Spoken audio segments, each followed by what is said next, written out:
Bloom टॅक्सॉनॉमीमध्ये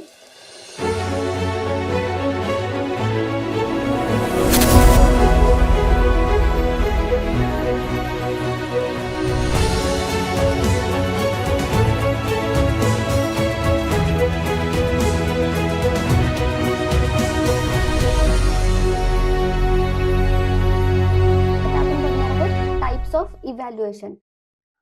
hello everyone, आज आपण महाराष्ट्र सेटच्या पेपर 1चं जे पहिलं युनिट आहे टीचिंग ॲप्टिट्यूड म्हणजेच काय तर अध्यापन अभियोग्यता याच्या महामॅरेथॉनला सुरुवात करणार आहोत. याच्या आधी मी 3 महामॅरेथॉन घेतलेले आहेत. पहिली आहे ते म्हणजे उच्च शिक्षण प्रणाली, दुसरे आहे ते म्हणजे लोक विकास आणि पर्यावरण, आणि तिसरी म्हणजे ICT म्हणजेच इन्फॉर्मेशन कम्युनिकेशन आणि टेक्नॉलॉजी. तर या तिघींचीही महामॅरेथॉन जर का तुम्ही अजूनही बघितली नसेल तर ती या लेक्चर नंतर नक्की बघा. तर चला आपण टीचिंग ॲप्टिट्यूडच्या महामॅरेथॉनला सुरुवात करूयात. हॅलो, आता आपण बघणार आहोत टीचिंग मॉडेल्स. आता हे टीचिंग मॉडेल्स म्हणजे काय तर एखाद्या विद्यार्थ्याला कसं शिकवायचं, कोणती पद्धत वापरून शिकवायची किंवा कोणत्या क्रमाने शिकवायचं यालाच आपण टीचिंग मॉडेल्स असं म्हणतो. टीचिंग मॉडेल्सला आपण अध्यापनाचे ब्लू प्रिंट्स असं सुद्धा म्हणू शकतो. तर चला आपण ह्यातलं पहिलं मॉडेल बघूयात. इथे दिलंय टीचिंग मॉडेल्स. टीचिंग मॉडेल म्हणजे काय, अध्यापन प्रभावी करण्यासाठी तयार केलेली वैज्ञानिक रचना, सायंटिफिक फ्रेमवर्क यालाच आपण मॉडेल असं म्हणतो. त्यातलं पहिलं आहे ते म्हणजे लिनियर मॉडेल. पहिलं कोणतं आहे, लिनियर मॉडेल. आता त्याचे प्रतिपादक म्हणजेच फादर कोण आहेत तर PF स्किनर हे त्याचे फादर आहेत. हे जे PF स्किनर होते ते एक बिहेवियरल मानसशास्त्रज्ञ होते की जे विद्यार्थ्याचा जो सर्वांगीण विकास असू शकतो किंवा जे वर्तवणुकीचा जो काही विकास असू शकतो तो कसा होतो याचे ते सायंटिस्ट होते. यामध्ये स्किनर यांच्या मते विद्यार्थी जो असतो तो लहान लहान टप्प्यांमध्ये शिकतो. म्हणजेच एक टप्पा पूर्ण करा, जसं की एक लेवल्स असतात वेगवेगळ्या, एक लेवल पूर्ण करा, मग त्याच्यानंतर दुसरी, मग त्याच्यानंतर तिसरी लेवल. यामुळेच याला काय म्हणतात, प्रोग्राम इन्स्ट्रक्शनवर आधारित आहे असं म्हणतात. आता एक्झाम्पल घ्यायचं म्हटलं तर कसं की तुम्ही एखाद्या लँग्वेज शिकत असाल नवीन तर त्यांच्या सुद्धा काय असतात, लेवल असतात की पहिली लेवल असते, A1 असते, A2 असते, A3 असते. तर याच्यातून काय होतं की पहिली लेवल जेव्हा आपण पास होऊ तरच आपण दुसऱ्या लेवलमध्ये जातो. यातून ज्या काही चुका असतात त्या सुद्धा कमी होण्यासाठी मदत होते. आता यानंतर आपण बघणार आहोत दुसरं मॉडेल, ते आहे ब्रांचिंग मॉडेल. याचे फादर कोण आहेत तर नॉर्मन क्रोडर हे कोण आहेत, त्याचे फादर आहेत. याला पण काय म्हणतात, प्रोग्राम इन्स्ट्रक्शनच्या पर्यायी मार्गांवर आधारित. म्हणजेच काय तर याच्यामध्ये विद्यार्थ्यांना पर्याय दिले असतात, जसं की MCQ. आपली एक्झाम कशी आहे, MCQ टाईपची एक्झाम आहे. तर हेच काय आहे, ब्रांचिंग मॉडेल आहे की याच्यामध्ये एखादा क्वेश्चन सॉल्व्ह करण्यासाठी विद्यार्थ्याला पर्याय दिलेले असतात आणि जर का त्यांनी पर्याय बरोबर ओळखला तर तो पुढच्या लेवलमध्ये जातो. आणि जर एखाद्या विद्यार्थ्याचं उत्तर चुकलं तर त्याला एका वेगळ्या मार्गाने शिकवलं जातं किंवा त्याला एक वेगळा पर्याय उपलब्ध करून दिला जातो. यालाच आपण ब्रांचिंग मॉडेल असं म्हणतो. जसं की एक एक्झाम्पल घेऊयात. एखादा MCQचा क्वेश्चन आहे तर विद्यार्थ्यांनी आन्सर दिलं आणि ते जर का त्याचं चुकलं तर काय होतं, ती जी सिस्टीम असते ती त्याला एक्सप्लेनेशन देते आणि ते एक्सप्लेनेशन झाल्यानंतर पुन्हा त्याला क्वेश्चन विचारला जातो. तर असंच त्याला वेगवेगळे पर्याय उपलब्ध होतात. कोणत्या टॉपिकला सुरुवात करतोय ते म्हणजे लेवल ऑफ टीचिंग म्हणजेच अध्यापनाचे स्तर. जो काही विद्यार्थी असतो तर त्याचं शिकण्याची लर्निंग कॅपॅसिटी प्रत्येक स्तरावर वेगवेगळी असते. म्हणजेच आपण एकदम 3 ते 5 वर्षाच्या मुलाला वेगळ्या प्रकारे शिकवतो, त्यानंतर आपण 5 ते 10 किंवा 14 वर्षाच्या मुलांना वेगळ्या प्रकारे शिकवतो. कॉलेजच्या मुलांना आपण वेगळ्या प्रकारे डिफरंट टेक्निक्स वापरून आपण त्यांना शिकवत असतो. आता यातल्या वेगवेगळे स्तर आहेत मग शिकण्याचे. पहिला स्तर कोणता आहे तर मेमरी लेवल ऑफ टीचिंग, त्यालाच आपण मराठीमध्ये स्मृती स्तर असं सुद्धा म्हणतो. दुसरं आहे ते म्हणजे अंडरस्टँडिंग लेवल ऑफ टीचिंग, त्यालाच आपण आकलन स्तर असं म्हणतो. आणि तिसरं आहे ते म्हणजे रिफ्लेक्टिव्ह लेवल ऑफ टीचिंग, त्याला चिंतन स्तर असं म्हटलं जातं. आता पहिला स्तर आपण व्यवस्थित समजून घेऊयात. आता त्याचे फादर, पहिला स्तर कोणता आहे? Memory level of teaching. त्याच्यामध्ये त्याचे फादर कोण आहेत? तर जोहान फेडरिक हर्बर्ट हे त्याचे फादर आहेत. फक्त तुम्ही हर्बर्ट लक्षात ठेवलं तरी सुद्धा चालून जाईल. थोडंसं डीप मध्ये पण अभ्यास करा. MS सेटला खूप जास्त डीप मध्ये क्वेश्चन येत नाहीत, पण तुम्ही एकदाच अभ्यास करा, व्यवस्थित करा. हा अभ्यास तुम्हाला नेटमध्ये तुम्हाला नेटची जी काही एक्झाम आहे ती पास करण्यासाठी तुम्हाला खूप जास्त डीप मध्ये स्टडी करणं गरजेचं आहे.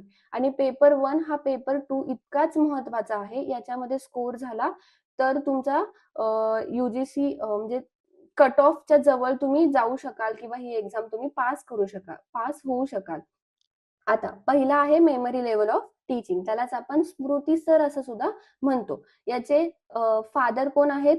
तर जॉन फेडरिक हर्बर्ट हे याचे फादर आहेत. आता या मेमरी लेवल ऑफ टीचिंगचा अर्थ काय असतो? तर त्याच्यामध्ये या स्तरावर आपण विद्यार्थी फॅक्ट्स, ज्या काही फॅक्ट्स असतात, ज्या डेफिनेशन्स असतात, ज्या डेट्स असतात, फॉर्म्युलेज असतात, हे पाठ करतात. याला आपण रोट लर्निंग असं सुद्धा म्हणतो. हे जे काही कीवर्ड्स आहेत, रोट लर्निंग किंवा पाठ करणं, त्यानंतर रिकॉल करणं, हे सगळे आपल्याला एक्झाम मध्ये जेव्हा आपण ते सेंटेन्स रीड करतो, हे कीवर्ड्स वरून आपल्याला समजतं की याचं आन्सर्स काय असू शकतं. यानंतर आहे ते म्हणजे यामध्ये समजून घेण्यापेक्षा रिकॉलवर जास्त भर दिला जातो. समजून घेण्यापेक्षा. आता हे कुणाला शिकवत असू बरं आपण? जे काही लहान मुलं असतात की त्यांच्याकडनं आपण पाढे पाठ करून घेतो, त्याच्यानंतर आपण त्यांना डेट्स लक्षात ठेवायला सांगतो, त्यांच्या नावांचं स्पेलिंग्स लक्षात ठेवायला सांगतो. अशा मुलांना आपण मेमरी लेवल ऑफ टीचिंग ची टेक्निक यूज करून शिकवतो. आता याच्यामध्ये एक्झाम्पल म्हणजे काय, तर भारताचे राष्ट्रपती कोण आहेत, त्यानंतर तुम्ही अजून याच्यामध्ये घेऊ शकता की स्वातंत्र्य दिन कधी असतो, जसं की भारतातील वेगवेगळ्या नद्यांची नावं पाठ करायला सांगतो. तर असं जे काही रोट लर्निंग असतं हे सगळं मेमरी लेवल ऑफ टीचिंग स्मृती स्तरामध्ये आपण या पद्धतीने शिकवतो. आता यामध्ये आपल्याला काय करायचंय, तर वैशिष्ट्ये बघायचे आहेत. तर या स्तराचे वैशिष्ट्ये कोणकोणते आहेत? तर हा स्तर टीचर सेंटर आहे. म्हणजेच काय, तर जास्तीत जास्त माहिती हा शिक्षक स्टुडंटला देत असतो आणि स्टुडंट म्हणजे जे विद्यार्थी आहेत ते पॅसिव्ह असतात. यानंतर घोकमपट्टी जे आपण म्हणतो तिला खूप जास्त महत्व दिलं जातं, कारण की ज्या फॅक्ट्स असतील, ज्या डेफिनेशन्स असतील, त्यानंतर डेट्स असतील, त्या जेव्हा पाठ करायच्या असतील तर आपल्याला घोकमपट्टी किंवा सारखं सारखं रिकॉल करणं, पाठ करणं खूप जास्त गरजेचं पडतं. आता याचे ऍडव्हान्टेजेस काय काय आहेत, तर आपल्याला कमी वेळेमध्ये जास्त माहिती देता येतं. आता या स्तराचे ऍडव्हान्टेजेस काय काय आहेत, तर आपल्याला खूप कमी वेळेमध्ये विद्यार्थ्यांना जास्तीत जास्त माहिती देता येते. यानंतर ज्या काही ह्या स्पर्धा परीक्षा होतात किंवा आपलीच एक्झाम बघा ती की MCQ किंवा कशी असते, तर मल्टिपल क्वेश्चन्सची असते, ज्याच्यामध्ये आपल्याला पाठ करणंच खूप जास्त गरजेचं पडतं. मग अशा एक्झामचं सुद्धा तयारी याच्यामधून विद्यार्थ्यांची होऊ शकते. पण आता याचा डिसएडव्हान्टेजेस पण आहे, जसं की मुलांची विचारशक्तीच वाढत नाही. म्हणजे ज्या गोष्टी आहेत, समज सूर्य पूर्वेला उगवतो, पश्चिमेला मावळतो, हे फॅक्ट आहेत आणि त्याच फक्त मुलं लक्षात ठेवतात आणि त्याच्यामुळे क्रिएटिव्हिटी मध्ये सुद्धा वाढ होत नाही मुलांच्या. या स्तराच्या लिमिटेशन्स आहेत. आता आपण बघणार आहे दुसरा स्तर, तो आहे अंडरस्टँडिंग लेवल ऑफ टीचिंग, त्यालाच मराठीमध्ये म्हणतात आकलन स्तर. आता या स्तरावरच्या जो काही शब्द आहे त्याच्यावरून आपल्याला काय समजतंय, आकलन किंवा अंडरस्टँडिंग म्हणजेच काय, तर समजून घेणे. तर या स्तरामध्ये जो काही विद्यार्थी असतो तो एखादी गोष्ट पाठ करतो का, तर नाही. ती गोष्ट का होते, कशी घडते, कशासाठी होते, तर या सगळ्या गोष्टी समजून घेतो. म्हणजेच काय, आपण काय बघतोय, अंडरस्टँडिंग लेवल ऑफ टीचिंग बघतोय. त्याला मराठीमध्ये म्हणतात आकलन स्तर. आता याचे फादर कोण आहेत, तर मॉरिसन याचे फादर आहेत. आता याचा अर्थ काय होतो, तर या स्तरावर विद्यार्थी केवळ माहिती लक्षात ठेवत नाहीत, तर तिचा अर्थ समजून घेतात.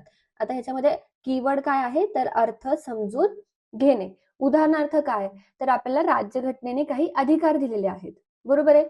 तर मेमरी लेवल ऑफ टीचिंग मधला विद्यार्थी पाठ काय करेल, की आपल्याला कोणत्या कलमामध्ये अधिकार दिलेले आहेत हे फॅक्ट लक्षात ठेवेल तो. पण अंडरस्टँडिंग लेवल ऑफ टीचिंग मध्ये आपण कोणत्या कलमामध्ये कोणते अधिकार दिलेत, पण ते अधिकार आपल्याला का दिलेले आहेत हे सुद्धा काय करणं, तर समजून सांगणं किंवा तो विद्यार्थी सुद्धा ते समजून घेतो, याला आपण अंडरस्टँडिंग लेवल ऑफ टीचिंग असं म्हणतो.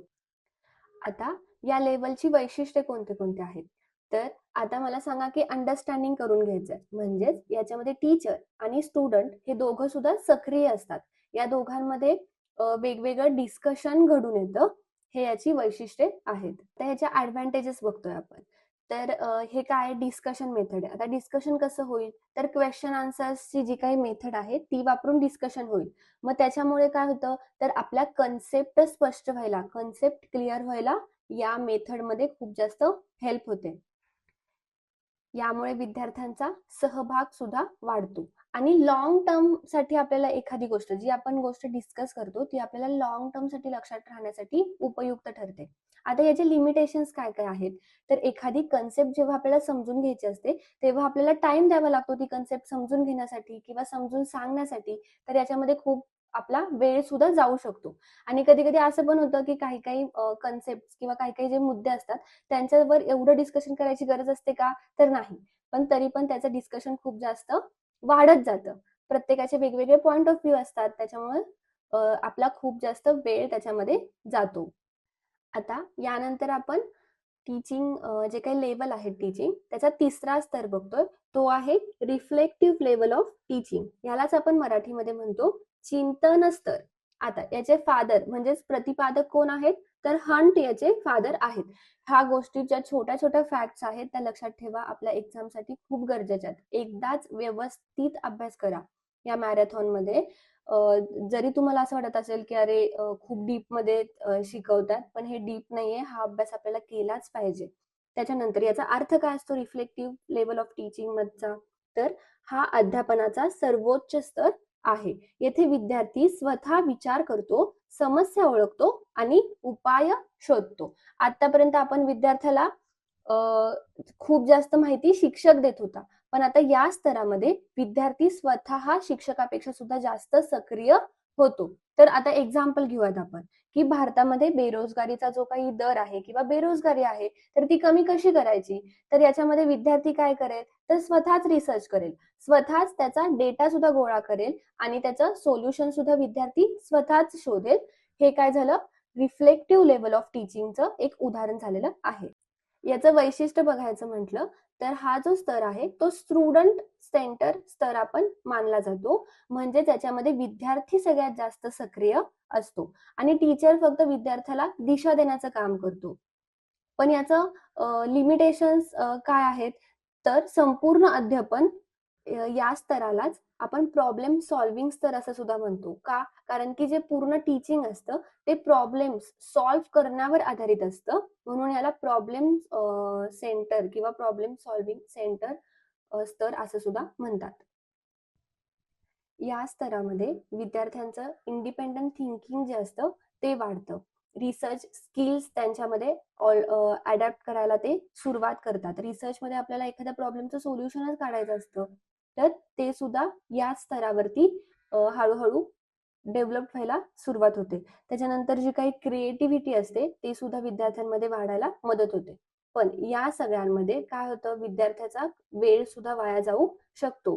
त्यानंतर त्याला जो काही दिशा देणारा एखाद्या अनुभवी शिक्षकाची आवश्यकता या स्तरावरती विद्यार्थ्यांना असते. टीचिंगचा शिकवण्याचा जो काही दर्जा असतो शिक्षकाचा तर तो शिक्षक किती बोलला याच्यावरून ठरतो का? तर नाही. तर त्याचा दर्जा हा विद्यार्थ्याला किती समजलं, तो त्याच्या समस्या आहेत त्या सोडवण्यासाठी कसा उपयोग करतो यावरून ठरतं.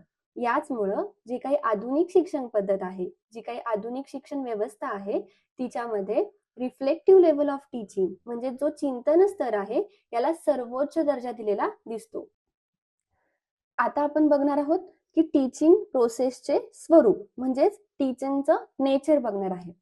टीचिंग म्हणजे फक्त शिक्षकांनी माहिती देणं आणि विद्यार्थ्यांनी ऐकणं ह्याला टीचिंग म्हणतो का? तर नाही. विद्यार्थ्यांमधलं जे काही कौशल्य असेल किंवा विद्यार्थ्यांना ज्ञान देणं, त्यांच्यामधला जो काही पॉझिटिव्ह जो दृष्टिकोन आहे तो विकसित करणं या प्लॅन्ड प्रोसेसला किंवा या नियोजित प्रक्रियेला आपण टीचिंग असं म्हणतो. तर चला आपण टीचिंग प्रोसेसचं नेचर बघूयात. पहिलं आहे ते म्हणजे डायनॅमिक प्रोसेस.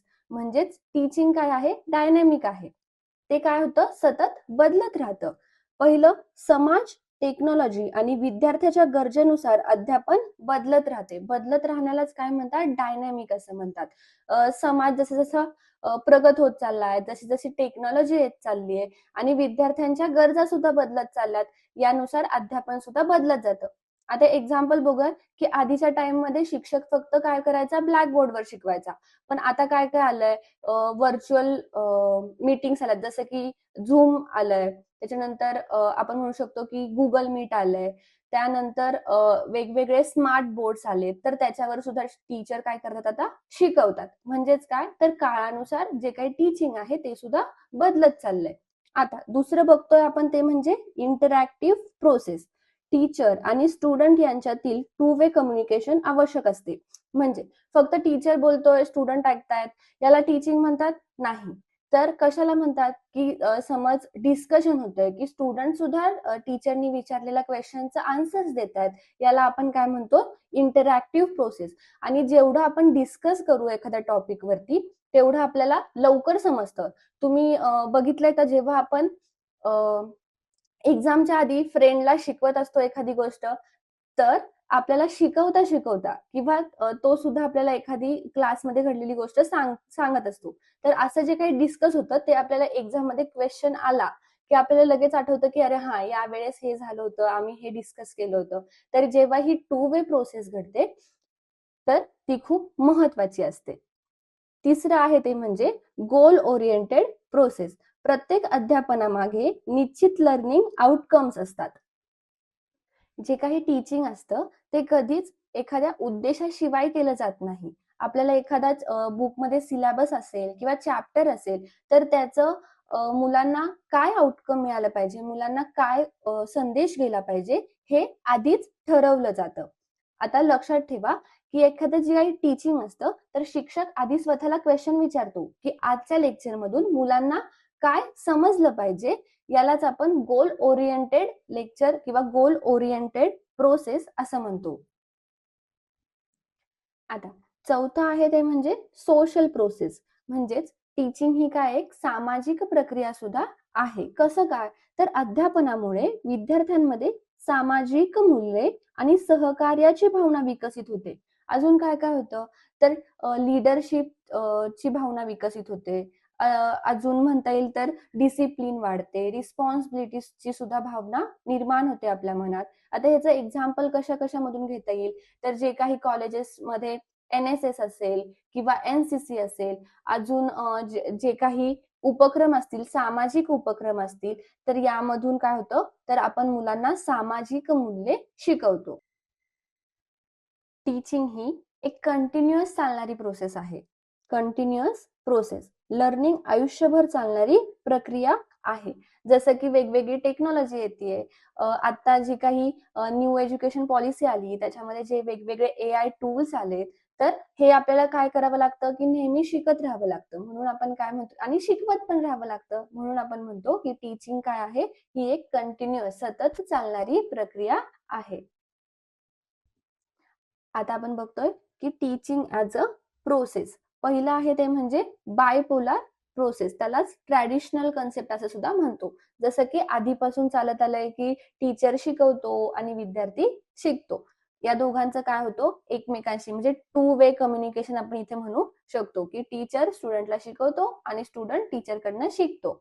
या पद्धतीत दोन घटक असतात. टीचर आणि स्टुडंट दोघांमध्ये परस्पर संवाद होतो. यालाच आपण काय म्हणतो बायपोलार प्रोसेस असं म्हणतो. त्यानंतर आहे ते म्हणजे ट्रायपोलार प्रोसेस. ही काय झाली आधुनिक प्रोसेस झाली. मॉडर्न कन्सेप्ट झाली ती आहे ट्रायपोलार प्रोसेस. त्याच्यामध्ये काय होतं तर टीचर आणि स्टुडंट आणि तिसरं असतं ते म्हणजे अभ्यासक्रम. म्हणजेच करिक्युलम मध्ये जे काही लर्निंग आउटकम मिळवायचं असतं ते विद्यार्थी काय करतो टीचरनी शिकवलं स्टुडंटनी शिकलं आणि मग ते आउटकम जे येणं अपेक्षित असतं ते विद्यार्थी प्राप्त करतो यालाच आपण ट्रायपोलार प्रोसेस असं सुद्धा म्हणतो. आज आपण UGC नेट आणि महाराष्ट्र सेट मधला एकदम महत्वाचा टॉपिक बघणार आहोत. तो आहे ब्लूम्स टॅक्सोनॉमी. काय आहे ब्लूम्स टॅक्सोनॉमी? तर आपण विद्यार्थ्यांना शिकवतो. आता ते विद्यार्थ्यांनी कसं शिकलं पाहिजे किंवा विद्यार्थी फक्त गोष्टी पाठ करतो का? तो समजून घेतो का गोष्टी? तर या सगळ्यांचे उत्तर देण्यासाठी बेंजामिन ब्लूम यांनी काय केली, ही ब्लूम्स टॅक्सोनॉमी एक्सप्लेन केली. ब्लूम्स टॅक्सोनॉमी ही विद्यार्थ्यांच्या लर्निंग ऑब्जेक्टिव्हचे वर्गीकरण करणारी वैज्ञानिक पद्धत आहे. म्हणजेच काय, तर जेव्हा टीचर त्याला शिकवतो त्याच्यानंतर जे काही लर्निंग आहे, म्हणजेच विद्यार्थ्याला शिक्षकांनी जे काही पॉइंट शिकवले आहेत ते विद्यार्थ्यांनी कशी लक्षात ठेवायचे, त्याच्यासाठी त्याला कोणकोणती बौद्धिक क्षमता विकसित करण्याची गरज आहे, हे जे काही ऑब्जेक्टिव्ह आहेत ते ब्लूम्स टॅक्सोनॉमी मध्ये ब्लूम्स यांनी सांगितले. आता ब्लूम्स यांनी लर्निंगचे 3 मॉडेल सांगितले. पहिला आहे ते म्हणजे कॉग्निटिव्ह डोमेन, त्यालाच आपण बौद्धिक क्षेत्र असं म्हणतो. दुसरं आहे ते म्हणजे अफेक्टिव्ह डोमेन, यालाच आपण भावनिक क्षेत्र असं म्हणतो. आणि तिसरं आहे ते म्हणजे सायकोमोटर डोमेन, यालाच आपण कौशल्यात्मक क्षेत्र असं म्हणतो. आज आपण कॉग्निटिव्ह डोमेन हे आता आपण बघणार आहोत. त्याच्यामध्ये काय आहे, तर हे क्षेत्र ज्ञान, विचार, तर्कशक्ती आणि समस्या सोडवण्याच्या क्षमतेशी संबंधित आहे. कशाच्या संबंधित आहे? ज्ञान, विचार, तर्क शक्ती. म्हणजेच काय, तर तो कशा कल्पना, नवीन नवीन कल्पना करू शकतो का, वेगवेगळे तर्क लावू शकतो का, तर याच्याशी संबंधित आहे. त्याच्यामध्ये त्यांनी आता पहिलं काय सांगितलंय, तर रिमेंबर म्हणजेच काय, तर स्मरण. जे काही फॅक्ट्स शिक्षकांनी विद्यार्थ्याला शिकवलेले आहेत तर त्या आठवणे. नंतर काय, तर डेफिनेशन्स, एखादी जर का व्याख्या, ती सुद्धा आपण काय केली पाहिजे, स्मरण केली पाहिजे. फॅक्ट्स आठवल्या पाहिजे, डेफिनेशन आठवली पाहिजे, डेट्स लक्षात ठेवणे, हे कशामध्ये येतं, रिमेंबर या पॉइंट मध्ये येतंय. पहिलं त्यांनी स्मरण असं सांगितलंय. दुसरं आहे ते म्हणजे अंडरस्टँड, म्हणजेच काय, आकलन, अर्थ समजावून घेणे. फक्त गोष्टी पाठ करायच्यात का आपल्याला, तर नाही, आपल्याला काय करायचंय, अर्थ समजून घ्यायचा आहे, अर्थ समजावून सांगणे. नंतर स्वतःच्या शब्दात स्पष्ट करणे. एखादी कन्सेप्ट जी आहे ती आपल्याला समजली आहे की नाही हे बघण्यासाठी आपण आपल्या स्वतःच्या शब्दात ती सांगू पण शकतो. मी तुम्हाला काय सांगितलं, जेव्हा आपण डिस्कस करतो किंवा आपण एखादी गोष्ट दुसऱ्याला शिकवतो तेव्हा ती सगळ्यात पहिल्यांदा आपली परफेक्ट बनायला मदत होते. आपल्याला ती दुसऱ्याला शिकवता शिकवता आपल्याला सुद्धा ती चांगल्या प्रकारे समजते. तिसरं आहे ते म्हणजे अप्लाय, उपयोग. शिकवलेले ज्ञान नवीन परिस्थितीत वापरणे. शिकवलेले ज्ञान नवीन परिस्थितीत वापरणे म्हणजे एखादी गोष्ट आपण शिकलोय, पण आपल्या समोर अचानक एखादी सिच्युएशन आली तर आपण ते ज्ञान तिथं कसं काय वापरू शकतो, तर ह्याला काय म्हणतात, अप्लाय. आपण जे काही शिकलेलो आहे त्याचा आपण उपयोग म्हणजेच त्याचा अप्लाय सुद्धा केलं पाहिजे. त्यानंतर काय, तर अनालाइज म्हणजेच काय, विश्लेषण. माहितीचे भाग पाडून त्यांचे संबंध समजणे. या स्तरावरती विद्यार्थी एखाद्या गोष्टीचं कारण शोधतो, त्यानंतर 2 गोष्टींमध्ये तुलना करतो किंवा जो काही संबंध असतो तो समजतो. हे कशात येतं, विश्लेषणामध्ये येतं. म्हणजेच विद्यार्थी एक्झामाइन करतो, कम्पेअर करतो. आता एक्झाम्पल घ्यायचं तर आपण भारत आणि जे काही अमेरिका आहे त्यांची जी संघराज्य व्यवस्था आहे तर ती कशी चालते ह्याचं काय करणं, तुलना करणं, हे कशामध्ये येतं, अनालाइज, विश्लेषणामध्ये येतं. 5वं आहे ते म्हणजे इव्हॅल्युएट म्हणजेच काय, मूल्यमापन. निर्णय देणे, टीकात्मक विश्लेषण करणे, हे सगळं विद्यार्थी या स्तरावरती करतो. म्हणजेच काय, तर या स्तरावरती विद्यार्थी निर्णय देतो, स्वतःचं मत मांडतो, कुठली गोष्ट योग्य आहे कुठली गोष्ट अयोग्य आहे हे सांगतो. आता समज आपण एखादं एक्झाम्पल घेऊयात की NEP 2020 जी काही न्यू एज्युकेशन पॉलिसी आहे ती, तर ती यशस्वी झालीये की अयशस्वी झालीये. आता याच्यामध्ये कसं की एखादं फिक्स आन्सर असतं का, तर नसतं. विद्यार्थी काय करतो की विचार करतो, त्याच्यानंतर त्यानंतरच त्याचं मत देतो. यालाच का आपण काय म्हणतो, इव्हॅल्युएट म्हणजेच काय, तर मूल्यमापन करणं. यानंतर आहे क्रिएट आणि निर्मिती. हा ब्लूम्स टॅक्सोनॉमी मधला सगळ्यात सर्वोच्च स्तर आहे. म्हणजे ब्लूम्स टॅक्सोनॉमी असं आपण म्हणू शकतो, तर इथे सर्वात सर्वोच्च स्तरावरती क्रिएट म्हणजे निर्मिती हे येतं. तर याच्यामध्ये काय असतं, तर नवीन कल्पना, संशोधन, मॉडेल किंवा योजना तयार करणे. विद्यार्थी काय करतो, एखादं डिझाईन तयार करतो, एखादं मॉडेल तयार करतो, वेगवेगळ्या कल्पना तयार करतो, म्हणजे इनोव्हेशन करतो याच्यामध्ये विद्यार्थी, ज्याची कल्पना शक्ती वाढायला हेल्प होते. ब्लूम टॅक्सोनॉमी मध्ये इथून जेव्हा आपण स्मरण पासून निर्मितीपर्यंत येतो, तसं तसं आपल्याला दिसतं की जी काही विचारशक्ती आहे विद्यार्थ्याची, थिंकिंग स्किल जी आहे ती वाढत चाललेली आहे. यानंतर आपण अफेक्टिव्ह डोमेन आणि सायकोमोटर डोमेन काय आहे हे बघणार आहोत. शिक्षण जे आहे ते फक्त ज्ञान मिळवण्यापुरतं मर्यादित नसतं, तर एखादा चांगला विद्यार्थी बनण्यासाठी त्या विद्यार्थ्यामध्ये चांगला दृष्टिकोन किंवा बुद्धिमत्ता, कौशल्य हे सुद्धा असली पाहिजेत. आता आपण बघणार आहोत ते म्हणजे अफेक्टिव्ह डोमेन, त्यालाच आपण भावनिक क्षेत्र असं म्हणतो. विद्यार्थ्यांच्या भावना म्हणजे फिलिंग्स, मूल्य, व्हॅल्यूज, वृत्ती, ॲटिट्यूड आणि नैतिकतेशी, इथिक्सशी संबंधित काय आहे हे डोमेन आहे. आता याचे फादर कोण आहेत, तर रॅटवाल हे त्यांचे फादर आहेत. विद्यार्थी काय काय जाणतो म्हणजे त्याला काय काय माहिती आहे हे कॉग्निटिव्ह डोमेन सांगतं. पण विद्यार्थी कसा वागतो किंवा विद्यार्थी कोणतं मूल्य स्वीकारतो, त्याचबरोबर विद्यार्थी कसं विचार करतो, या सगळ्या गोष्टी अफेक्टिव्ह डोमेन सांगते. आता हे जे काही अफेक्टिव्ह डोमेन आहे, भावनिक क्षेत्र आहे, याच्या पण वेगवेगळ्या लेवल्स आहेत. तर त्यातलं पहिलं काय आहे, तर रिसिव्हिंग म्हणजेच काय, स्वीकार. आता याचे काय, तर 3 कीवर्ड्स आहेत की ज्याच्यावरून आपल्याला समजले की ही स्वीकार ही लेवल आहे. पहिलं आहे ते म्हणजे लिसन म्हणजे ऐकणे.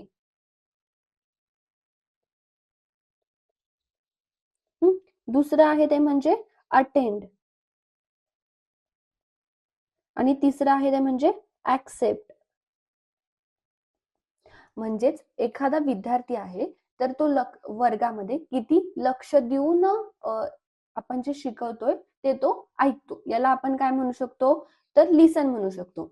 अटेंड म्हणजे काय, तर आपण जे वर्गामध्ये एखादी समज क्विज घेतली किंवा वेगवेगळ्या समज गेम्स घेतले तर त्याच्यामध्ये तो किती सहभाग घेतो याला आपण अटेंड असं म्हणतो. आणि ज्या काही नवीन नवीन गोष्टी आपण शिकवतो त्यात तो किती स्वीकारतो याला आपण कशा प्रकारे स्वीकारतो याला आपण ऍक्सेप्ट असं म्हणतो. तर हे जे काही लिसन, अटेंड आणि ऍक्सेप्ट आहे हे लेवल 1 मध्ये म्हणजेच रिसिव्हिंगच्या लेवलमध्ये येतं. दुसरी लेवल आहे ती म्हणजे रिस्पॉन्डिंग, यालाच आपण प्रतिक्रिया असं म्हणतो. त्या प्रतिक्रियामध्ये कुठले कुठले कीवर्ड्स येतात, ते आहे ते म्हणजे पार्टिसिपेशन, पार्टिसिपेट. त्याच्यानंतर आलं ते म्हणजे आन्सर. तिसरं आहे ते म्हणजे डिस्कस. म्हणजेच काय, तर वर्गामध्ये जेव्हा आपण प्रश्न विचारतो तर तो त्याचा आन्सर देतोय का, तो पार्टिसिपेट एखाद्या गेम मध्ये किंवा एखादी आपण जी काही चर्चा होते, डिस्कशन होतं, तर त्याच्यामध्ये तो भाग घेतोय का, हे झालं पार्टिसिपेशन. त्याचा आन्सर तो देतोय का, डिस्कशन मध्ये तो चर्चेमध्ये भाग तो घेतोय का, हे कशामध्ये येतं, रिस्पॉन्डिंग म्हणजेच प्रतिक्रिया या लेवलमध्ये येतं. तिसरं आहे ते म्हणजे व्हॅल्युइंग, त्यालाच आपण मूल्य स्वीकार असं सुद्धा म्हणतो. आता यामध्ये कोणते कीवर्ड्स येतात, ते म्हणजे रिस्पेक्ट, त्यानंतर आहे ते म्हणजे ऍप्रिसिएशन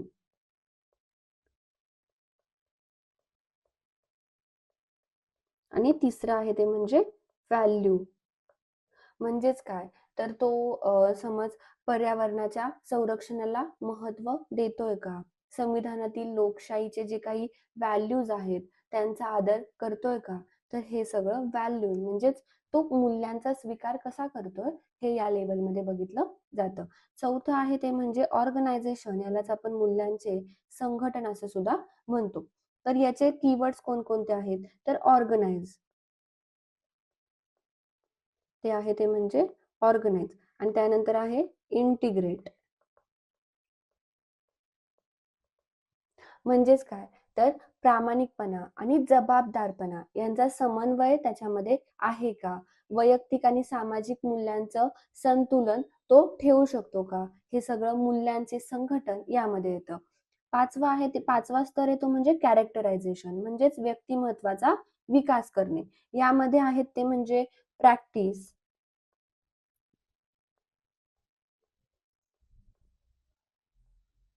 लिव्ह बाय व्हॅल्यूज,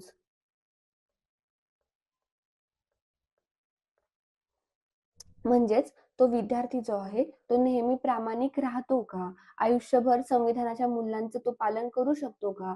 तो त्यांच्या संविधानाने दिलेले जे काही आपल्याला राइट्स आहेत किंवा आपल्या ज्या काही ड्युटी आहेत, तर त्याचा तो आदर करतो का? हे सगळं कॅरेक्टरायझेशन म्हणजे त्याचा व्यक्तिमत्त्वाचा विकास कसा झालेला आहे, सर्वांगीण विकास कसा झालेला आहे, हे या लेव्हलमध्ये बघितलं जातं. यानंतर आपण बघणार आहोत ते म्हणजे सायकोमोटर डोमेन. यालाच आपण कौशल्य क्षेत्र असं सुद्धा म्हणू शकतो. म्हणजेच त्या विद्यार्थ्यांनी वेगवेगळी कौशल्य प्राप्त केली पाहिजे. जर का त्याला एखादा जॉब चांगला पाहिजे असेल, तर त्याच्यामध्ये कौशल्य, स्किल्सचं डेव्हलपमेंट होणं खूप जास्त महत्त्वाचं आहे. तर याचे काय आता याचे फादर कोण आहेत? तर सिम्पसन्स. आपण याचे फादर कोणाला म्हणतो? प्रतिपादक म्हणजेच ते सिम यांना आपण काय म्हणतो?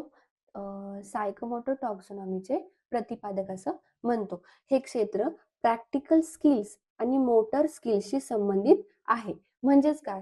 तर तो विद्यार्थी प्रयोगशाळेमध्ये कसे प्रयोग करतोय, त्यानंतर तो संगणकावर टायपिंग करू शकतो का? किती फास्ट करू शकतो? तो नकाशा काढू शकतो का? त्याचबरोबर त्याचे खेळातले कौशल्य, चित्रकलेतलं कौशल्य हे सगळं या सायकोमोटर डोमेनमध्ये बघितलं जातं. आता सिम्पसन्स यांचे सुद्धा काही स्तर म्हणजे काही लेवल्स आहेत. त्यातली पहिली आहे ते म्हणजे परसेप्शन. त्यालाच आपण आकलन असं म्हणतो. पहिली आहे परसेप्शन, यालाच आपण आकलन असं म्हणतो. याच्यामध्ये काय आहे? तर कौशल्य शिकण्यासाठी निरीक्षण करणं. हे कौशल्य शिकण्यासाठी काय करणं? निरीक्षण करणं हे आकलन या लेव्हलमध्ये येतं. दुसरं आहे ते म्हणजे तयारी करणं. कोणती एखादी कृती करण्यासाठी आपल्याला जी काही मानसिक आणि शारीरिक तयारी करायची असते. समज उद्या सकाळी आपल्याला 100 मीटर पळायचंय. आता समज आपली एक्झाम आहे स्कूलमध्ये. तर मग जी काही आदल्या दिवशीपासून आपण थोडीशी तयारी करतो, तर यालाच आपण काय म्हणतो? सेट म्हणजेच तयारी असं म्हणतो. एक मिनिट.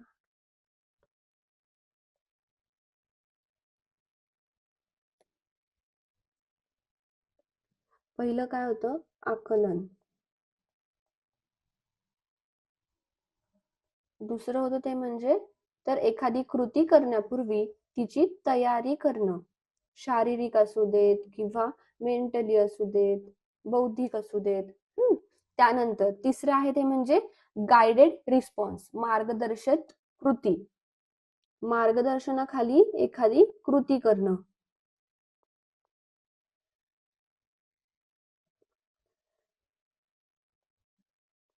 म्हणजेच काय? तर मार्गदर्शनाच्या खाली एखादी शिक्षकाच्या मदतीने एखादी कृती करणं हे आलं तिसऱ्या लेव्हलमध्ये.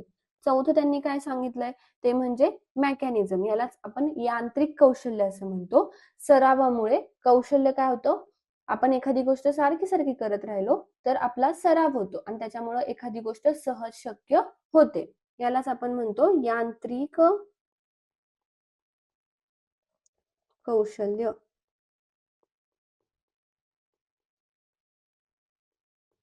यानंतर त्यांनी सांगितलंय ते म्हणजे कॉम्प्लेक्स रिस्पॉन्स, प्रवीण कृती.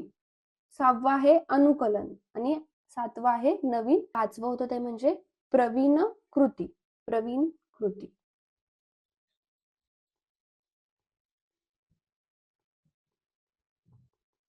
कृती. अचूक आणि आत्मविश्वासानं आपण ते कौशल्य वापरणं याला प्रवीण कृती असं म्हणतात. 6वं आहे ते म्हणजे अनुकूल. अनुकूल म्हणजेच काय? तर नवीन परिस्थितीनुसार आपण आपलं कौशल्याचा वापर कसा करतो याला अनुकूल असं म्हणतात. किंवा आपल्याला कधी-कधी कौशल्यामध्ये आपल्या बदल सुद्धा करावा लागतो. हे सुद्धा अनुकूल या स्तरामध्ये येतं. आणि 7वा आहे तो म्हणजे निर्मिती. यालाच आपण क्रिएट असं सुद्धा म्हणतो. नवीन पद्धत किंवा एखादं नवीन कौशल्य जे आहे ते विकसित करणं हे या 7व्या लेव्हल. चला, आता आपण काय शिकलो हे थोडंसं रिकॉल करूयात. आता आपण ब्लूम्स टॅक्सोनॉमी शिकलो, बरोबर आहे. पहिलं होतं ते म्हणजे कॉग्निटिव्ह डोमेन, दुसरं होतं ते म्हणजे अफेक्टिव्ह डोमेन आणि तिसरं होतं ते म्हणजे सायकोमोटर डोमेन. पहिलं जे काही कॉग्नेटिव्ह डोमेन होतं ते ज्ञान, त्या विद्यार्थ्याकडे किती ज्ञान आहे त्याच्यावर, किंवा जे काही तो शिकलाय ते तो लक्षात कसं ठेवणार याच्यावर डिपेंड होतं. दुसरं काय आहे ते म्हणजे अफेक्टिव्ह डोमेन. ते कशावर डिपेंड होतं, ते म्हणजे त्या विद्यार्थ्याचं भावनिक क्षेत्र, म्हणजे त्याला ऍटिट्यूड आणि आपण मूल्य असं सुद्धा म्हणू शकतो. तर त्याच्यावरती त्याचा किती विकास झालाय हे त्या डोमेन मध्ये समजतं. तिसरं आहे ते म्हणजे सायकोमोटर डोमेन. म्हणजेच की आपल्याकडे फक्त बुद्धिमत्ता ज्ञान असून चालणार आहे का, तर नाही. विद्यार्थ्याकडे वेगवेगळे कौशल्य सुद्धा असले पाहिजे आणि त्याच्या लेवल्स त्यांनी सांगितल्यात की आपल्याला कौशल्य निर्मिती पण करता आली पाहिजे. आपल्याला जसं जसं आधुनिक काळ आलाय, जसं टेक्नॉलॉजी बदलत चालली आहे, तसं तसं आपल्याला त्याच्यामध्ये बदल सुद्धा करता आला पाहिजे. अशा वेगवेगळ्या लेवल सुद्धा त्याच्यामध्ये सांगितलेल्या आहेत. मग आता लक्षात काय ठेवायचंय, पहिलं कॉग्नेटिव्ह डोमेन म्हटल्यानंतर तुम्हाला कोण आठवले पाहिजे, बेंजामिन ब्लूम्स आठवले पाहिजे. दुसरं जे काही क्रॅथवोल आहेत ते त्याचं प्रतिपादक म्हणजे क्रॅथवोल हे कुठल्या डोमेनचे प्रतिपादक आहेत, तर अफेक्टिव्ह डोमेनचे. आणि तिसरं जे काही सिम्पसन आहेत ते कोणत्या डोमेनचे प्रतिपादक आहेत, तर सायकोमोटर डोमेनचे प्रतिपादक आहेत. त्यानंतर आपल्याला ह्यांनी जे काही स्तर दिलेले आहेत, तर जसं तुम्ही हे लेक्चर करताना एक वही पेन घेऊन बसा. मी ज्या काही लेवल्स तुम्हाला सांगितलेल्या आहेत त्या सगळ्या या खालून वरती जात आहेत. जो काही सगळ्यात लास्टचा स्तर मी सांगते तो सगळ्यात सर्वोच्च स्तर आहे. मग तुम्हाला एक्झाम मध्ये असे क्वेश्चन येऊ शकतात की आम्हाला अफेक्टिव्ह डोमेनचा सर्वोच्च स्तर सांगा, आम्हाला सायकोमोटर डोमेनचा सर्वोच्च स्तर सांगा. तर आपल्याला तो सांगता आला पाहिजे. एखादा जो काही शिक्षक असतो तो विद्यार्थ्याला फक्त ज्ञान देत नाही, तर विद्यार्थ्यामधले व्हॅल्यूज आणि कौशल्यांचा सुद्धा विकास करतो. म्हणून महाराष्ट्र स्टेट, युजीसी नेट किंवा तुम्ही एमएड बीएडचा सुद्धा एक्झाम घ्या, त्याच्यामध्ये ब्लूम्स टॅक्सोनॉमी हा अत्यंत महत्वाचा विषय आहे. आता आपण बघणार आहोत टाइप्स ऑफ इव्हॅल्युएशन, म्हणजेच मूल्यमापनाचे जे काही टाइप्स आहेत, प्रकार आहेत, ते आपण बघत आहोत. त्यातलं पहिलं आहे ते म्हणजे प्लेसमेंट इव्हॅल्युएशन, म्हणजेच प्रारंभिक मूल्यांकन. प्लेसमेंट इव्हॅल्युएशन कधी घेतलं जातं हे, तर जो काही कोर्स असेल तो सुरू होण्यापूर्वी, म्हणजेच मुलाला पहिलीच शाळेमध्ये दाखल करण्यापूर्वी समज काही क्वेश्चन विचारले जातात की तुझं नाव काय आहे, किंवा तुझ्या गावाचं नाव काय आहे, असे जे बेसिक क्वेश्चन. बरं, मग ह्याचा उद्देश काय असतो, तर विद्यार्थ्यांची प्रारंभिक पातळी जाणून घेणे. त्याला त्या कोर्समध्ये जेव्हा एनरोल व्हायचं आहे, तर त्याला आता त्याची बेस लेवल काय आहे, त्याला त्या कोर्स बद्दल किती माहिती आहे हे जाणून घेण्यासाठी आपण प्लेसमेंट प्रारंभिक मूल्यांकन करतो. दुसरं आहे ते म्हणजे फॉर्मेटिव्ह इव्हॅल्युएशन, त्यालाच आपण रचनात्मक मूल्यांकन असं म्हणतो. याचा अर्थ काय आहे, तर शिकवण्याच्या प्रक्रियेदरम्यान विद्यार्थ्याची प्रगती तपासणे. म्हणजेच आपण शिकवताना वर्गामध्ये आपल्याला टीचर्स सुद्धा क्वेश्चन विचारायचे ना, आपण मागे लपायचो की अरे मला नको विचारायला. मग शिकवण्याच्या मध्येच जेव्हा टीचर आपल्याला क्वेश्चन विचारतात वेगवेगळे, त्यालाच असं म्हणतात फॉर्मेटिव्ह इव्हॅल्युएशन. म्हणजेच आपण जे शिकवतोय ते विद्यार्थ्यांना समजतंय का, याच्यासाठी शिक्षक असे मूल्यांकन करत असतात. तिसरं आहे ते म्हणजे समेटिव्ह इव्हॅल्युएशन, त्यालाच आपण सारांशात्मक मूल्यांकन असं म्हणतो. कोर्स किंवा सेमिस्टरच्या शेवटी केले जाणारे मूल्यांकन. जी काही आपली सेमिस्टर सेम एक्झाम होते किंवा फायनल एक्झाम होते, तर त्यावेळेस जे काही मूल्यांकन केलं जातं, म्हणजे त्या एक्झाम मधून समजतं की विद्यार्थ्याला खरंच कळालंय की नाही कळालंय, त्याला सारांशात्मक मूल्यांकन किंवा समेटिव्ह इव्हॅल्युएशन असं म्हणतात. लास्ट आहे ते म्हणजे डायग्नोस्टिक इव्हॅल्युएशन, त्यालाच निदानात्मक मूल्यांकन असं म्हणतात. विद्यार्थ्याच्या अडचणी आणि चुका शोधण्यासाठी केलेले मूल्यांकन. विद्यार्थ्याला काय अडचण येते किंवा त्याच्या काय चुका होत आहेत, तर याच्यासाठी डायग्नोस्टिक इव्हॅल्युएशन म्हणजेच निदानात्मक मूल्यांकन हे केलं जातं. आता आपण बघणार आहोत शिक्षणातील इव्हॅल्युएशन म्हणजे काय. म्हणजेच आपण जो काही विद्यार्थी असतो तर त्याचं परीक्षण कशा पद्धतीने करतो, की विद्यार्थ्याच्या शिक्षणाचं, प्रगतीचं, कौशल्यांचं आणि उद्दिष्टपूर्तीचं ज्या सायंटिफिक पद्धतीने परीक्षण करून आपण निर्णय घेतो, त्या प्रक्रियेलाच इव्हॅल्युएशन असं म्हणतात. आता इव्हॅल्युएशन 3 प्रकारे होऊ शकतं, तर मेजरमेंट, असेसमेंट आणि व्हॅल्यू जजमेंट. मेजरमेंट म्हणजेच काय, तर मापन. मेजरमेंट, असेसमेंट आणि इव्हॅल्युएशन. मेजरमेंट म्हणजे विद्यार्थ्याच्या कामगिरीला नंबर किंवा स्कोर्स मध्ये व्यक्त केलं जातं. मेजरमेंट मध्ये नंबर येतात किंवा स्कोर येतात, यालाच आपण क्वांटिटेटिव्ह डेटा असं म्हणतो. Quantitative data. दुसरं आहे ते म्हणजे असेसमेंट करणं, मूल्यमापन करणं. विद्यार्थ्याच्या शिकण्याच्या प्रक्रियेची माहिती गोळा करणं आणि त्याला सुधारण्यासाठी फीडबॅक देणं. म्हणजेच त्याची क्वांटिटी सुद्धा चेक केली जाते, पण त्याची क्वालिटी, त्याच्यातले जे काही गुण आहेत ते सुद्धा चेक केले जातात. त्याला आपण मूल्यमापन, असेसमेंट असं म्हणतो. क्वांटिटी प्लस क्वालिटी दोन्हींची माहिती याच्यामध्ये घेतली जाते. तिसरं आहे ते म्हणजे इव्हॅल्युएशन, त्यालाच मूल्यांकन असं म्हणतात. त्याच्यामध्ये विद्यार्थ्याच्या कामगिरीचे विश्लेषण करून त्याबाबत अंतिम निर्णय म्हणजेच डिसिजन घेणे, डिसिजन मेकिंग, हे इव्हॅल्युएशन मध्ये येतं. आता आपण बघणार आहोत की लर्निंग म्हणजे काय. लर्निंग म्हणजे एखादा अनुभव किंवा प्रॅक्टिस, प्रशिक्षण यामुळे एखाद्या विद्यार्थ्याच्या ज्ञानामध्ये, कौशल्यामध्ये जो काही बदल होतो याला आपण लर्निंग असं म्हणतो. लर्निंग म्हणजेच जो आपल्या बिहेवियरमध्ये जो परमनंटली झालेला चेंज असतो, जो काही बदल असतो परमनंटली झालेला, याला सुद्धा आपण लर्निंग असं म्हणतो. आता मी एक क्वेश्चन विचारते, मला सांगा की एखादा विद्यार्थी कसा काय शिकतो बरं? तो पुस्तकातून शिकतो का त्याच्या शिक्षकांनी जे शिकवलं त्यातून शिकतो, की तो त्याच्या अनुभवातून शिकतो? तर याच प्रश्नाचं उत्तर शोधण्यासाठी वेगवेगळे जे काही सायकोलॉजिस्ट होते त्यांनी थिअरीज मांडलेल्या आहेत वेगवेगळ्या, तर त्या आता आपण बघणार आहोत. आपण बघतोय की लर्निंग म्हणजे काय. लर्निंग म्हणजे अनुभव, एक्सपिरियन्स, सराव, प्रॅक्टिस किंवा प्रशिक्षण, ट्रेनिंग यामुळे व्यक्तीच्या किंवा विद्यार्थ्याच्या ज्ञानामध्ये, कौशल्यांमध्ये, वृत्तीत म्हणजेच वर्तनामध्ये होणारा तुलनेने कायमस्वरूपी बदल, यालाच आपण, जो काही व्यक्तीच्या ज्ञानात, कौशल्यामध्ये जो कायमस्वरूपी बदल होतो यालाच आपण अध्ययन किंवा लर्निंग असं म्हणतो. आता ह्या ज्या काही लर्निंगच्या 5 सिद्धांत आहेत लर्निंगचे, तर ते आपण बघणार आहोत. पहिला सिद्धांत कोणता आहे, तर क्लासिकल कंडिशनिंग सिद्धांत. दुसरा आहे ते म्हणजे ऑपरंट कंडिशनिंग. तिसरा आहे ते म्हणजे कॉग्निटिव्ह डेव्हलपमेंट.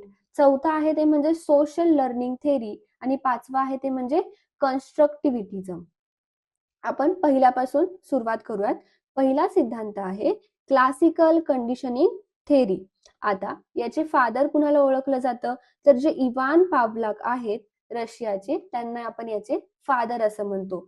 या थेअरीमध्ये त्यांनी काय सांगितलेलं आहे, तर त्यांनी याचा जो काही प्रयोग आहे तो एका कुत्र्यावर केला होता. तर त्यांनी काय प्रयोग केला होता, की ते काय करायचे, जर का त्यांनी एक प्रयोग केला. त्या प्रयोगाचं नाव काय आहे, ते डॉग एक्सपेरिमेंट. काय प्रयोग केला त्यांनी, तर त्यांनी हे बघितलं की आपण जेव्हा म्हणजे ते जेव्हा त्यांच्या कुत्र्याला अन्न देतात, फूड देतात, तेव्हा त्याच्या तोंडातून लाळ गळते. त्यांनी काय केलं, तर जेव्हा ते अन्न देतील तेव्हा बेल वाजवायला सुरुवात केली. काही दिवसांनंतर त्यांनी नुसती बेल जरी वाजवली तरी पण काय होत होतं, त्यांच्या कुत्र्याच्या तोंडातून लाळ गळत होती. यावरून त्यांनी काय सिद्ध केलं, तर जे काही स्टिम्युलस असतं, म्हणजे त्याला तुम्ही उत्तेजन किंवा प्रेरणा सुद्धा म्हणू शकता, तर त्याचा आणि रिस्पॉन्स या दोघांचा काय आहे, संबंध आहे. आता हीच गोष्ट मी सोप्या भाषेमध्ये पण सांगू शकते अजून, की जे काही मराठी शाळेमध्ये किंवा झेडपीच्या शाळेमध्ये शिकलेत, आपल्या सगळ्यांना काय मिळायचं, भात मिळायचा दुपारच्या सुट्टीमध्ये, बरोबर आहे. आपण काय करायचो, की फक्त त्या एका बेलचा वेट करायचो. ती बेल वाजली की पहिला थॉट काय असायचा आपला, की अरे चला आता आपल्याला भात खायला मिळणार आहे. ओके, तर हीच गोष्ट म्हणजे यांनी काय केलं, डॉगवर प्रयोग केला आणि ती गोष्ट सिद्ध केली की आपण विद्यार्थ्याच्या एखाद्या गोष्टीला किंवा एखाद्या कृतीला कसं रिस्पॉन्स करतो किंवा आपण त्याला कशा पद्धतीने उत्तेजन देतो, प्रेरणा देतो, या दोघांचा सुद्धा काय आहे, संबंध आहे. हे यांनी हे पावलॉक यांनी त्यांच्या एक्सपेरिमेंट मधून सिद्ध केलेलं आहे. आता आपण काय बघ, आता दुसरं काय एक्सपेरिमेंट आहे, ते म्हणजे ऑपरंट कंडिशनिंग एक्सपेरिमेंट. त्याचे फादर कोण आहेत, तर BF स्किनर हे त्याचे फादर आहेत. त्यांची मुख्य कल्पना काय होती, तर विद्यार्थी रिएन्फोर्समेंट म्हणजेच काय, तर बक्षीस किंवा प्रोत्साहन मिळाल्यावर योग्य वर्तन पुन्हा करतात. जेव्हा आपण विद्यार्थ्याच्या एखाद्या कृतीला प्रोत्साहन देतो किंवा त्याला बक्षीस देतो, जसं की आपण फर्स्ट आलो स्कूलमध्ये, कॉलेजमध्ये, की आपल्याला बक्षीस मिळतं, मेडल मिळतं, तर मग आपल्याला काय होतंय, इच्छा होते की आपण नेहमी काय असलं पाहिजे, 1 नंबरलाच असलं पाहिजे, म्हणजे आपल्याला बक्षीस मिळेल. मग यावरून विद्यार्थ्याचं वर्तन हे चेंज होत जातं. हे त्यांनी या ओपरंट कंडिशनिंग थेअरीमध्ये सांगितलेलं आहे. आता आपण बघणार आहोत तिसरी थेअरी कुठली आहे, तर कॉग्निटिव्ह डेव्हलपमेंट थेअरी. याचे फादर कोण आहेत, जीन पिगमेन हे याचे फादर आहे. जीन पायगेट हे याचे फादर मानले जातात या थेअरीचे. आता यांची मुख्य कल्पना काय होती, तर मुलांचे लर्निंग त्यांच्या मेंटल डेव्हलपमेंटनुसार होतं. म्हणजेच मेंटल डेव्हलपमेंटनुसार म्हणजे जे काही मी तुम्हाला स्तरांमध्ये शिकवलं ना, लेवल ऑफ टीचिंगमध्ये शिकवलं होतं, की मेमरी स्तर असतो, अंडरस्टँडिंग लेवल असते, त्याच्यानंतर रिफ्लेक्टिव्ह लेवल असते. म्हणजेच वेगवेगळ्या वयातील मुलांना वेगवेगळ्या गोष्टींच्या टेक्निकनुसार शिकवावं लागतं. हेच त्यांनी या प्रयोगामधून सिद्ध केलेलं आहे किंवा या थेअरीमध्ये सांगितलेलं आहे. चौथं आहे ते म्हणजे सोशल लर्निंग थेअरी. आता याचे फादर कोण आहेत, तर बंडुरा हे याचे फादर आहेत. त्यांची मुख्य कल्पना काय होती, तर विद्यार्थी ऑब्झर्वेशन म्हणजेच निरीक्षण आणि इमिटेशन म्हणजेच अनुकरण करून शिकतो, हे त्यांनी या थेअरीमध्ये सांगितलेलं आहे. आणि पाचवं काय आहे ते म्हणजे कन्स्ट्रक्टिव्हिझम म्हणजेच काय, तर रचनावाद. ही पण थेअरी कोणी दिली आहे, तर जीन पायगेट यांनी, आणि दुसरे आहे ते आहेत लेव वायगोस्की. आता यांची मुख्य कल्पना काय होती, की विद्यार्थी ज्ञान स्वतः कन्स्ट्रक्ट करतो, टीचर माहिती देणं फॅसिलिटेटेड असतो. म्हणजेच काय, तर आपण आधी विद्यार्थ्याला दिशा दिली पाहिजे, त्याला आधी थोडंसं मार्गदर्शन केलं पाहिजे आणि हळूहळू ते मार्गदर्शन कमी कमी केलं पाहिजे. यालाच आपण फॅसिलिटेटेड असं सुद्धा म्हणतो. जर तुम्हाला हे व्याख्यान उपयुक्त वाटत असेल तर तुमच्या नेटसेटची तयारी करणाऱ्या मित्रमैत्रिणींपर्यंत नक्की पोहोचवा आणि तसंच आपल्या अकॅडमीसोबत अशीच